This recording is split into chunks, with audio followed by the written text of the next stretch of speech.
So I started soaking these beans yesterday. It is now the next day, and I'm going to start cooking it. I'm just making this up. I'm not following a recipe. And all these items I had on hand, all the ingredients I had on hand, so that meant that I didn't have to go to the grocery store. So that's a win for me. I'm just going to add some onion and ham.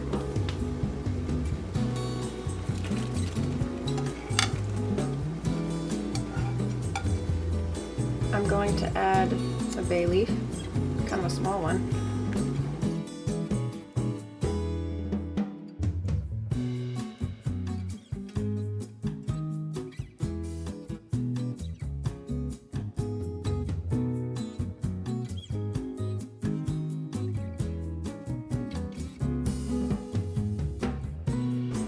And some salt.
I am here with a coat of mine. I'm going to do a little bit of mending. One of the pockets, this one, I realize there's a hole in the pocket, so like if I put something in it, it's gonna fall through. Right there, there's the hole. So I want to sew this so I can use this pocket. Does anybody do mending anymore? Apparently I do. Mending. Just using that word makes me feel like I'm someone from the 19, I don't know, maybe 1800s, but so since this is inside of a pocket, I don't need to make this look pretty. I just need to make it work.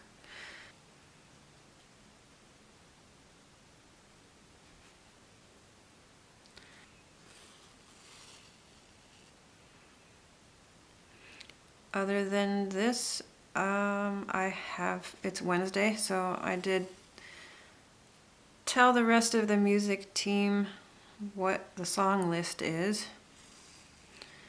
We are doing Christmas songs now. It's kind of that time of year, that time of the month where there's only I believe 2 Sundays left before Christmas. So I'm mending this. I also have, hold on. I also have this to mend over here. There is a hole in the sleeve.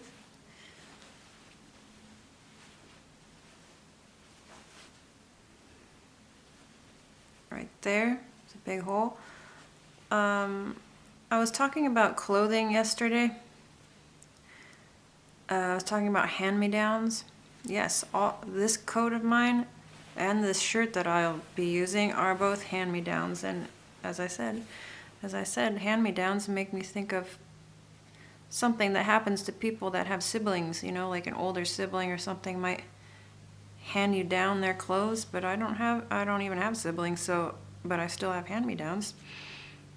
Yes, so between mending like this, which I don't do this very often, thank goodness, but between mending like this and the fact that I'm cooking beans and the fact that I'm planning on baking some cornbread, I feel especially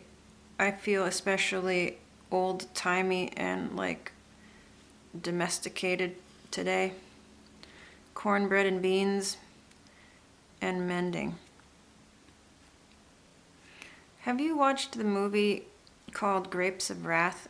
I believe it was a book before it was a movie. Grapes of Wrath. I think the movie was made in 1939. Anyway, I've watched that several times. It made me think, my dinner menu today, my dinner menu of beans and cornbread, made me think of this scene in that movie where some guy is singing a song about cornbread and beans. It went something like, they fed me on cornbread and beans. They fed me on cornbread and beans. They fed me on cornbread and beans, oh Lordy. I ain't gonna be treated this away. Something like that made me think of that. My dinner menu made me think of that.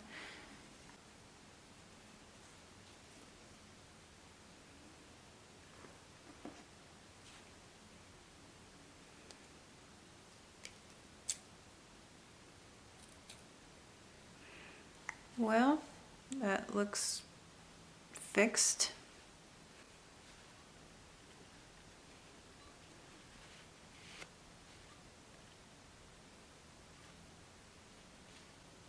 I thought this would be a good time to go ahead and open the Advent calendar. Day 10 of the Advent calendar.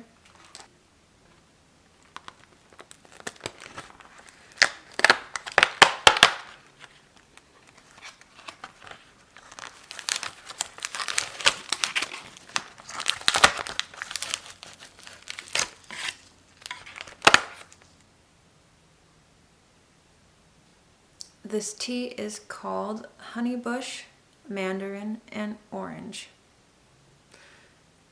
Caffeine free. Ingredients are honeybush, natural orange and mandarin flavors with other natural flavors. I have no idea what a honey bush is. Honey bush, mandarin, and orange. All right, well, I'll boil some water and brew this tea and give it a try. I'm back. I have the tea here next to me. I'll let it cool just a little bit. But I did Google what is honey bush. And I was reading about it, and it is a native evergreen bush or shrub native to South Africa. And apparently honey bush is named that because the flowers smell of honey. The taste of honeybush tea is similar to that of rooibos tea, if I'm pronouncing that right, but a little sweeter. So we shall see shortly. I'll go ahead and read the door of day 10. It says, relaxation with a cup. Brew your tea, wrap yourself in a blanket, and enjoy 15 minutes of total relaxation. Give your mind the gift of peace today. To me, that is one of the best pieces of advice this Advent calendar has given to me so far. Peace is sure a valuable thing to have in your life. Not everybody has that in their life. Peace. And it's one of those things that I think is not appreciated as much unless you're without it. Even more sad is to think maybe some people have never had it in their life. Peace. Yes, peace is a very valuable thing to have in your life, and it is worth considering what you are willing to trade for it, if anything. If you are willing to trade anything for it. Like certain things in your life, are you willing to keep them in your life, even if they eliminate peace? I'm sure you can think of something that is very difficult to have in your life and have peace at the same time. So if at all possible, it is worth considering what you are willing to trade for peace, if you are willing to trade anything for it. Interesting how the Lord is called the Prince of Peace. The Prince of Peace. Sounds like a wonderful thing to me. I don't know about you, but I'm learning to be more sensitive to Holy Spirit. And one of the ways I'm learning to be more sensitive to Him is to notice when something is disturbing the peace. I'm not talking about like necessarily in physical ways, but like something is changing the spiritual atmosphere. There's something going on. And I'm learning to listen to that and know that it's not my imagination. I'm learning that it's not my imagination, and I believe Holy Spirit is trying to show me something, because in the past I have dismissed it, only to find out later it wasn't nothing, it wasn't my imagination, there was something going on. And I can't describe it very well other than it is as if you have a sense of smell, but in a spiritual sense. Do you have your spiritual senses sharpened and sensitive? I have asked the Lord that my spiritual senses would be more sensitive and sharp, not dull. What do I mean by spiritual senses? I mean, okay, think about the physical senses. There's eyesight, There's taste, hearing, touch, I believe, and sense of smell. I think I got that right. So just think of those things, those senses, but in a spiritual sense. Do you have spiritual sight? Do you have ability to hear, spiritually speaking? Or touch or taste or smell? Along the same lines. And I have been learning not to ignore my spiritual sense of smell, where it may not be easily identifiable in the moment, like you can't exactly pinpoint the exact thing that is happening, but you know something is happening. At least you are aware that something is up. And I'm trying not to ignore that. This is a subject that I want to go into more. In fact, I'm planning to have this subject as a more full-length usual video of mine. I don't know if you've noticed, most of my videos focus on a subject, and I'm just simply sitting down in front of the camera and relaying a message, relaying, hopefully, some wisdom, knowledge, and understanding.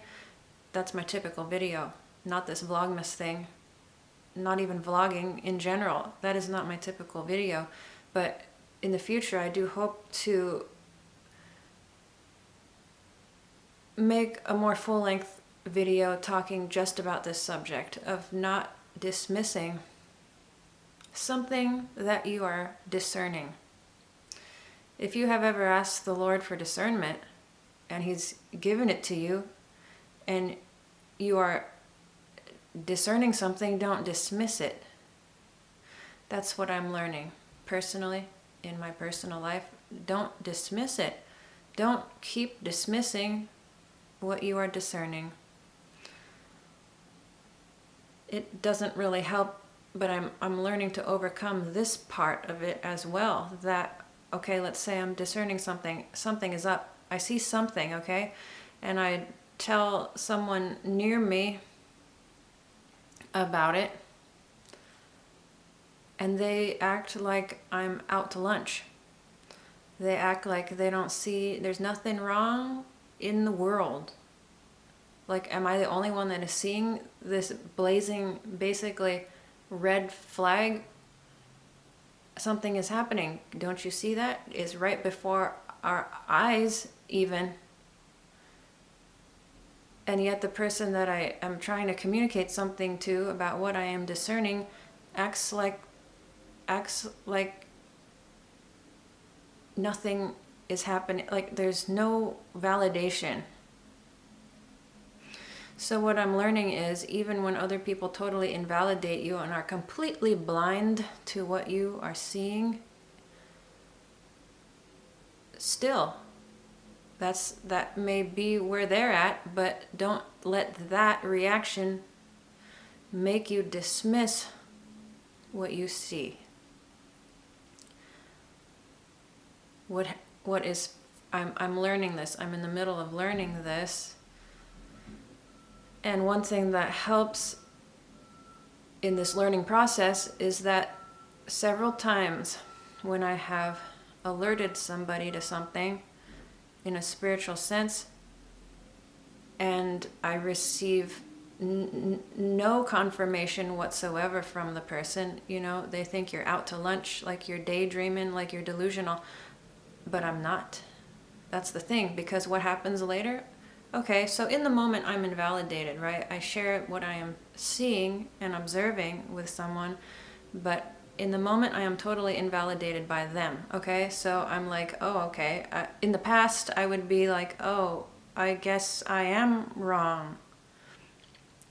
Not so much anymore. I don't want to keep dismissing what I actually see, what I actually observe. I don't want to not value the discernment that God has given me, that I've actually asked for and prayed for and wanted. Don't keep dismissing it. Okay, so in the past, when I was completely invalidated, when I would share something that I saw, I would think, in the past, I would think, oh yeah, I must just be daydreaming. I guess I didn't really understand what was happening. I must be wrong, right? Well, no, not so much, because what happens in the moment, I'm invalidated, but a little bit later, some weeks, some months later, even years later, I may have been invalidated and unconfirmed in that moment, but some weeks later, some months later, some years later, my confirmation comes. Because why? Because the thing that I observed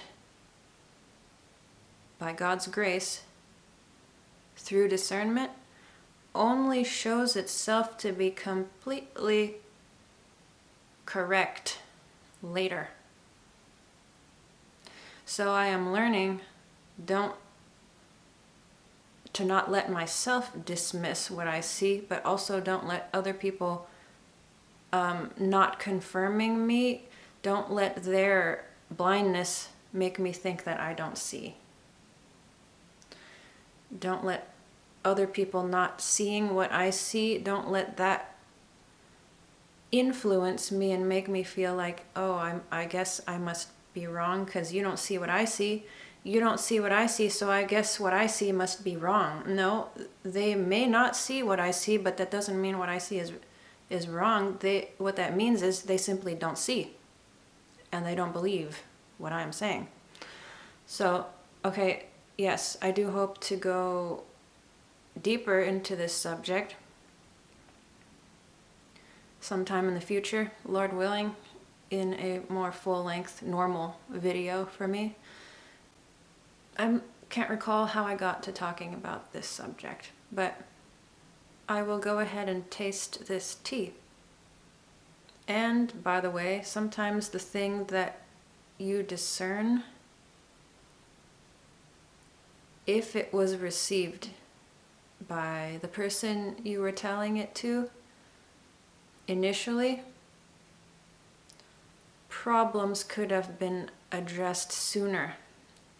Where what happens is they don't believe you, and we go weeks, months, years down the road only to keep revisiting the same problem, or the problem gets worse, where if they had just listened from the beginning, the problems could potentially have been addressed sooner. That's the sad part. Anyways, yes, I will go ahead and taste this tea. I have it in an old-timey teacup this time. Kind of going with this, to me, old-timey theme of this video so far. I mean, not terribly that way, but a little bit. What with the sewing and the cornbread and beans makes me think of like old-timey things.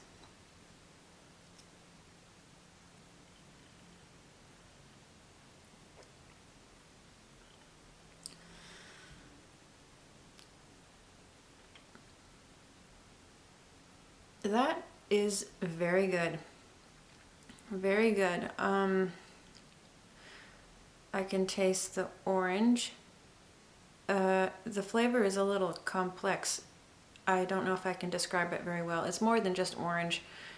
This is very good. It may be the best one that I've tried so far. I think you could possibly put some milk into that one and not ruin it if you wanted to. I put just a little bit of sugar, but that was very good. I like that one. I don't know if you can hear that. There's some construction types of things happening nearby, so there's been some noise lately. It doesn't really bother me at all. I'm grateful for the construction that is happening. I think this is all I have to share for the moment and talk about. I should probably go ahead and make some cornbread now.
I'm tired of eating your cornbread and beans, baby. I'm tired of eating your cornbread and beans right now.